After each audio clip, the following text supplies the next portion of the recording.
going on, Digital Wildcatters? Welcome to another week of Big Digital Energy. Hope everyone had a fantastic Labor Day.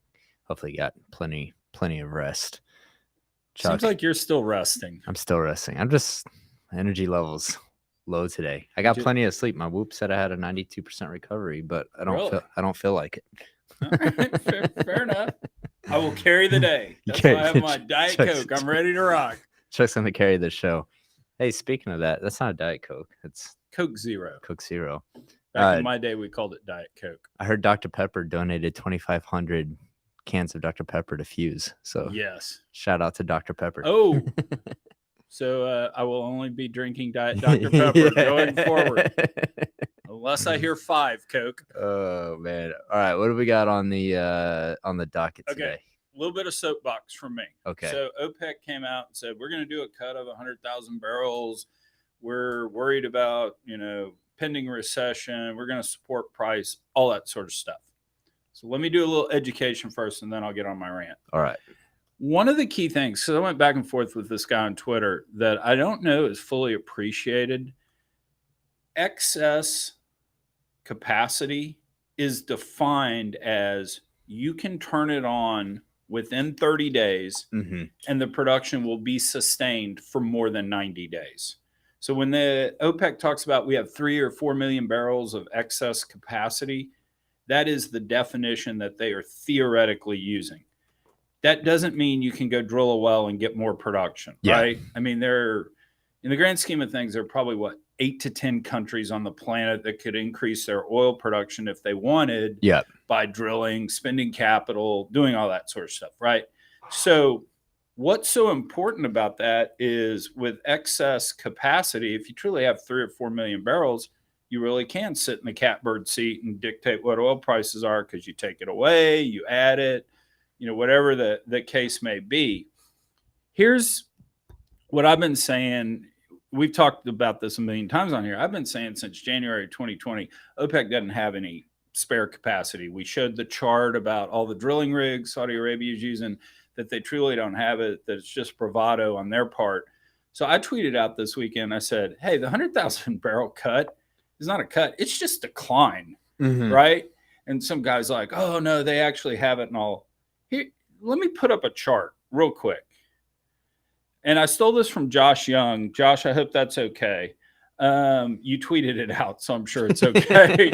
But this is, if you look back a couple of years, the kind of bluish, grayish bar, that is actual OPEC production versus their stated output targets. And you'll notice, you know what all those numbers are? They're negative. They've been lower than all of their targets. Yeah, they can't hit it. Yeah. Oil was at we peaked at $141 a barrel. You tell me you're not going to hit your target when oil's at 141. They don't have it. Now, when you dig into the numbers, it seems like Saudi and UAE have actually been able to hit their targets and the like. It's the rest of OPEC. But I mean, we had on the show, 2 months ago, Macron from France telling Biden, hey, man, I talked to UAE. They said they got about 100,000 barrels left. And same with Saudi. You guys in the United States have to produce.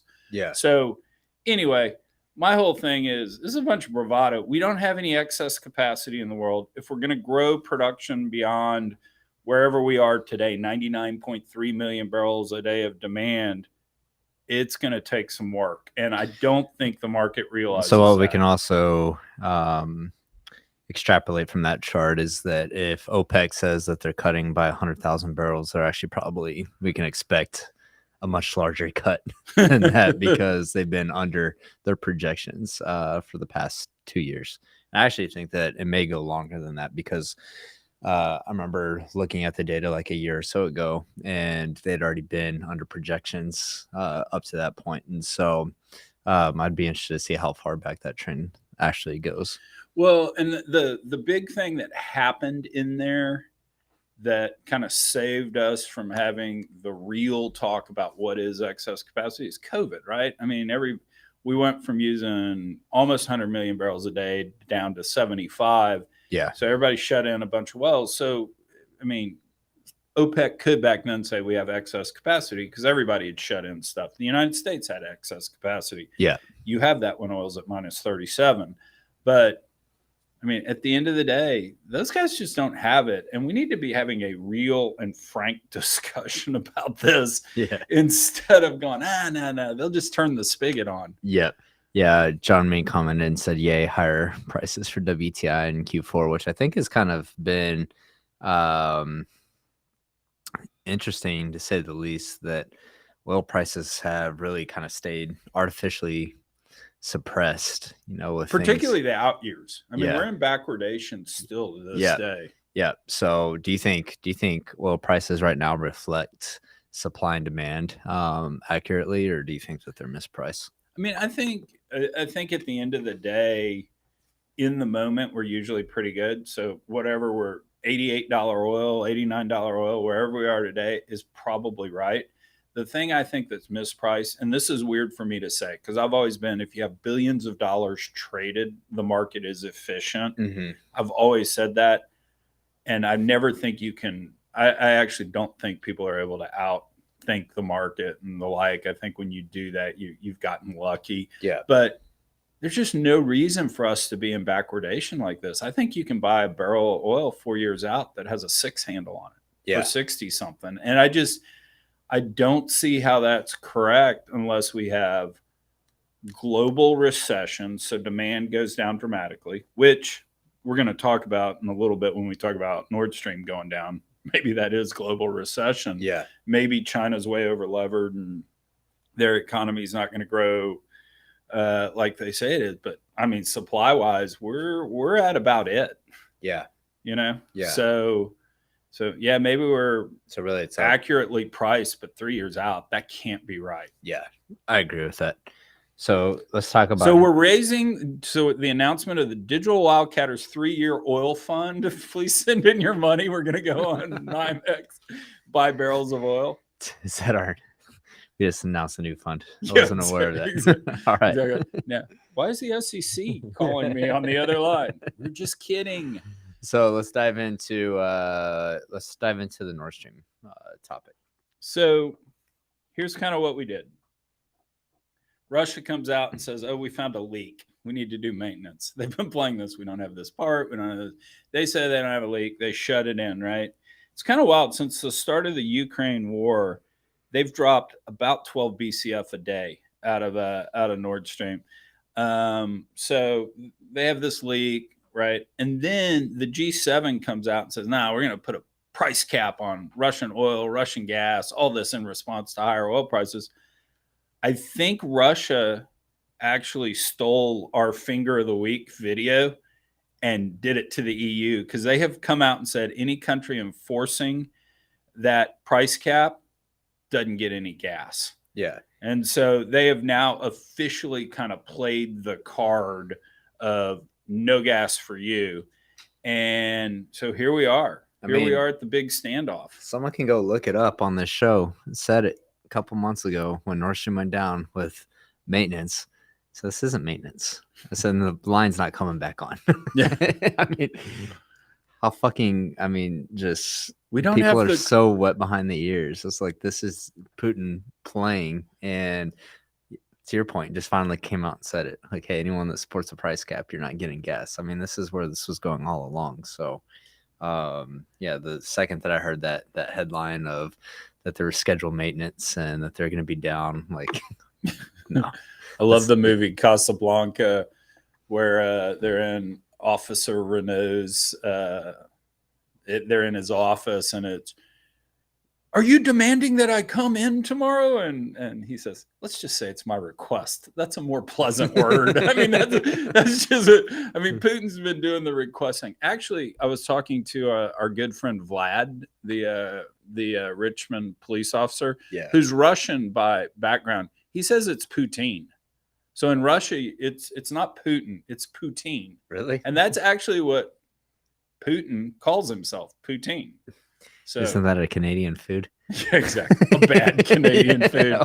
I mean, when that's the food of your people, I'm sorry, Canada, but You're not conquering the world. That's gonna be some fighting words for any Canadians watching the show. But hey, one really serious point that needs to be in focus, and to his credit, Dan Pickering said this almost a year ago when he co-hosted BDE with me. I think he co-hosted October of last year, so almost a year ago.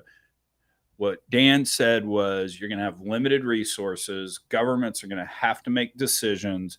Do we keep people warm, keep people alive, or do we run factories? And they're going to err on the side of keeping people warm, not running factories. You and I have been reporting kind of over the last year, this fertilizer plant shut down, that fertilizer plant. This is happening now in real time. We see it. About 20% of the S&P 500 earnings come out of Europe.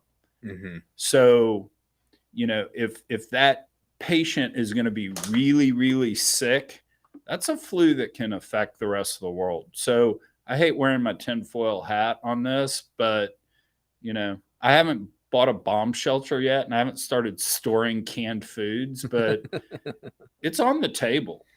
Yeah. Brent Smith commented and said, quote unquote, supply chain issues. So nice. Brent seems to agree with us on the sentiment around the nature of the pipeline. Got another comment from Douglas. Says Exxon's resilience in the Russian Far East was credited to their complex supply chain as a reason for their success, in contrast to BP, Shell, etc. So, man, got another comment. We'll Doug's actually my buddy from high school. Oh, is it? He's a healthcare guy who says he tunes into to BDE, breaks up the day for him. It's good to hear from you, Doug. And then Derek said, it seems like we should be in a moon race type effort for LNG. I mean, yeah, this is what Toby Rice and the team over at EQT has really been pushing for in their campaign for Unleash LNG. And so you think that there'd be more of a conversation in international politics. Well, just remember when Senator Warren is saying we need to do all we can for Europe and Ukraine, her state is the one that imports LNG because they won't build a pipeline from Toby Rice into Massachusetts. Yeah, I made a TikTok about that last week, just with a map showing the LNG imports to New England. It was just like, hey, look, all this LNG either comes from Trinidad or Algeria, and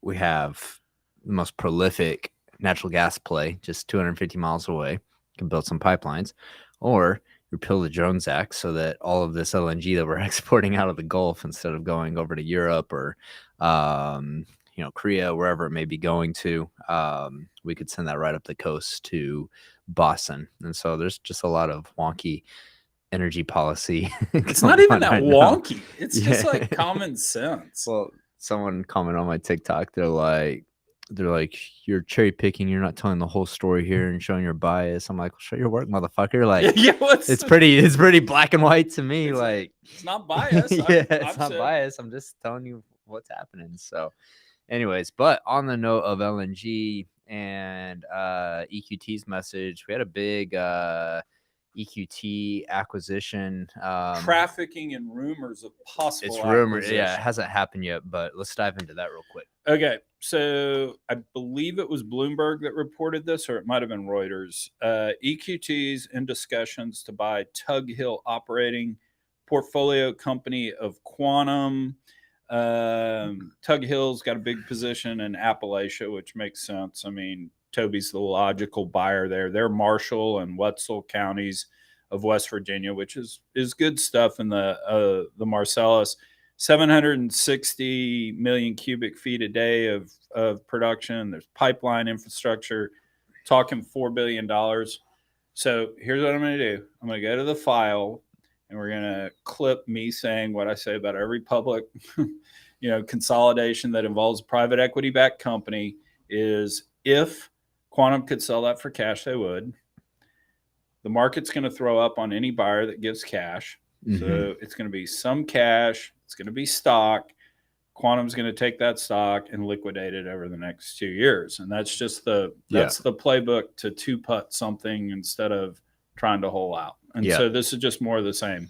at the end of the day, what do we need? We need probably 10 E&P companies in America, operating all these assets. Which is funny though, because I was reading this. I have this book at the house, and it's shit. I can't remember the name of it. I think it's like the Wildcatters or something like that. And anyways, there was this part that was talking about is there a more resilient business than independent operators in America? Because there's been all these points in history where like they're not going to survive. We don't need all of these independent operators, but they're just like cockroaches. They never die and they stick around. So and no barrier to entry. Yeah, I think it's easy to say like logically like we only need 10 E&Ps, but I don't know if it'll ever happen. But I mean that's a pretty sizable acquisition by EQT if they're doing 700 million cubic feet. I think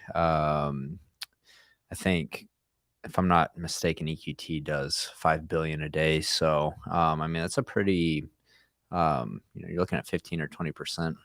4 billion's 4 billion, no matter how you cut it. I mean, that's a big number. The, and when you look at EQT's stock price, I looked at this a few days ago, so it may be somewhat dated, but natural gas companies are up, call it 82% for the year. The peer group, I think Toby and those guys are up 118%. So nice. stocks overperformed the peer group over the last year. And again, at the end of the day, Toby's leading the charge on LNG, and he's just building more inventory for it, he should. I saw a funny tweet from Chevron exec today. Oh, I'm not logged in on my computer. Let me see if I can pull it up real quick because it's funny enough. I'll read what Colin Gasper told us. He said some EQT acquired Chevron acreage, butts up against Tug Hill. Those wells are pretty big producers from Tug Hill. Yeah. Okay, so this is this guy Chris on Twitter said that energy margin calls seen totaling at least $1.5 trillion. Says European energy trading risk grinding to a halt unless governments extend liquidity to cover margin calls of at least $1.5 trillion, according to Norwegian energy company Equinor. And then Chevron executive retweeted that and said, breaking Chris Bird's EQT short makes up the majority of this margin call. Poor Chris Bird getting his face ripped off on the short call. But all right. Hold on, one other while we're in M&A land real quick. Sitio, the mineral company, bought Brigham. And you know how you don't let me do videos anymore? We used to have these cool videos that would intro stuff. Was this a shotgun wedding? No. No, this actually would have been roller coaster of love. So if you remember, we talked about Sitio. They filed the IPO. They had the pricing call. There was Kimmeridge basically saying F you to the banks, called it off. Then they turned around, they merged with Falcon Minerals to create the public entity. And we kind of called that the shotgun wedding. Yeah. So at that point, you're kind of going, whatever. Then they turn around, they buy Momentum Permian. And then it's no surprise that Brigham went away because the rumor on the street has been the Brigham management team did a great job. They were ready to cash out and retire and go hang out in Austin and go to ACL and do all that good stuff. It's kind of wild sitting here within less than a year of our reporting on this that Sitio is now the biggest consolidator out there in mineral world. Didn't see that one coming. Kudos to Kimmeridge. We'll give them their props. I guess that is when you laid out like that. That would have been a good roller coaster segment. Could have been a new segment. Oh, now you tell me. Look for my Twitter this afternoon. We'll do roller coaster. But that's a big deal. So is that all we got for this week, or we got one more? Nah, I think that's it. You got anything? No, that's we got 10 minutes. I know. Well, we don't have 10 minutes. What happened to pop culture over this over this weekend? Who the Kardashian marry? Oh, by the way, my favorite thing, Kanye's gone on another one of his rants. Oh, I saw that on Instagram. I love the major flex. I put $140 million in Chase. I mean, he didn't even call him JP Morgan. He called him Chase. And you still don't give me a meeting with Jamie Dimon. That's a strong flex. I saw. That's a life goal. Did you see his one where he gave a shout out to Mark Andreessen? No, I missed that. Yeah, he posted a picture of Mark Andreessen from Andreessen Horowitz and said that he was going on a rant about how he fucking hates VCs and said that Mark was the only one that he liked. I posted a picture of him, so I don't know what that was all about, but yeah. Other than that, pop culture, all I saw was you tweeting at Elon Musk. And Elon, I mean that sincerely. I will reverse my vasectomy and start populating the world more so if you'll come speak at Fuze. Oh man, Chuck's I'm making one for the team. some promises that I don't want to fulfill. Anyways, guys. Hey, real quick, Colin, in all seriousness, before we do Finger of the Week, give us a quick update on Fuze, the conference. Yeah, Fuze one, if you're watching, prices go up on Friday, so only a few days left to get the discounted early price on Fuze. It's gonna be great. I just posted a TikTok of ST9's Digifrac, which I don't know if you got to see it or not, but it's this badass electric frac pump. It's got 5 400 continuous horsepower motors on each side of it, so it's got 4,000 horsepower generated by these electric motors. It's pretty sick. Anyways, I posted it on TikTok. It's already at 120,000 views, so the people, they like it. Anyways, it's going to be there at Fuze. Believe next year is also going to debut their new electric frac pump, so if you're going to come see cutting edge electric frac pump technology, it's going to be at Fuze, and we've got a lot of other cool people coming out. Last week we talked about Fervo Energy and their new $140 million raise for geothermal. CEO Tim Latimer is going to be there. Toby Rice is going to be there talking about the future of LNG. So it's going to be a good time. Plus, Dr. Pepper. Shout out to Dr. Pepper again. I don't even know where that came from. I don't know who made that happen, but Dr. Pepper reached out, so they wanted to donate 2,500 cans of Dr. Pepper. So one of the things, I don't know that will get done at this Fuze, but I mean, the whole concept there is, look, if we're really going to reduce carbon out there, we got to have the oil and gas guys. We got to have the renewables guys. We got to have technology. We got to have everybody in the same room talking, because this whole thing of us all being in our bunkers, lobbing shit at each other, that's not going to help anything. So having everybody there, I don't know that we'll get it pulled off, but one of the things I do want us doing at this thing going forward is issuing an ESG statement where it has input from everyone on that, because I think that could actually be really constructive and educational. So also on that note, we're doing a startup pitch competition, and not one of those bullshit fluffy startup competitions. We're actually aiming to give away $50,000 to $100,000 to the grand prize winner. So if you have a startup out there that is at a seed stage or pre-seed stage, reach out to us and fill out the application to apply. We are filling out those spots now. So hope to see you guys there. It's going to be a great time. We'll catch y'all next week on BDE. Oh, we got a finger of the week. All right, get your finger of the week in. Here we go. Before I end the show. Proud of before I end the show.